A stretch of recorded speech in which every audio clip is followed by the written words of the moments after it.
Hello students, welcome to social science class. Today we are going to start with chapter judiciary from civics part. So let us start with the chapter. Laws are needed for regulating working of the state. People violating laws have to be punished to ensure proper implementation of laws. Similarly, it is also important that dispute among the people are resolved peacefully.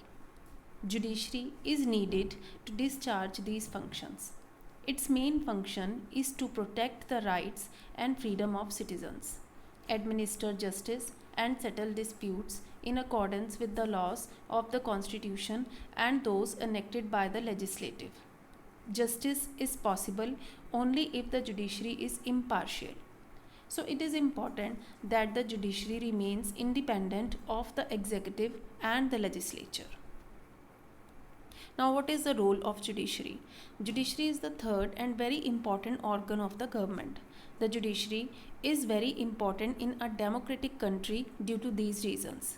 The first is dispute resolution.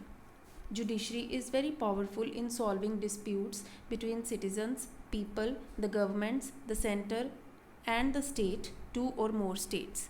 The second is judicial review. India is a democratic country. It has a long and written constitution. The Supreme Court is the final interpreter of our constitution.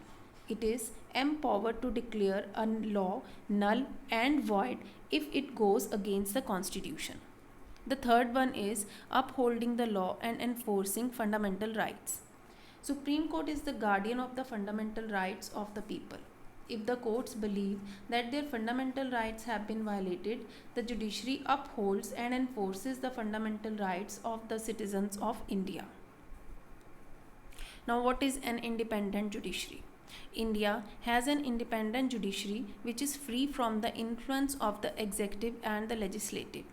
One of the main aspects of independence of judiciary is the separation of powers, which means the other branches of the government, the legislative and the executive, cannot interfere in the work of the judiciary.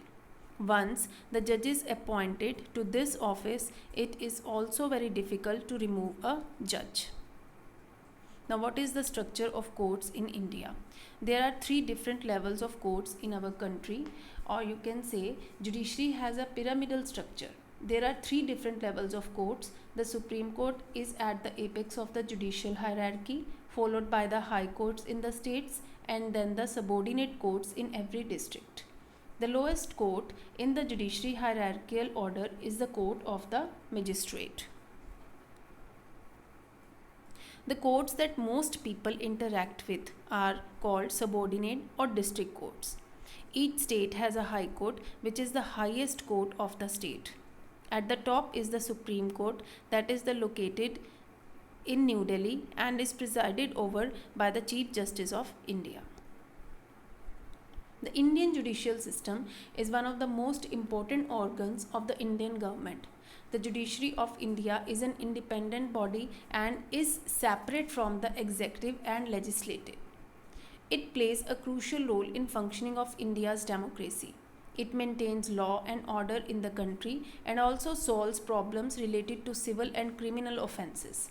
The Indian judicial system is governed by the rule of law. Any citizen can approach the court when a law is violated.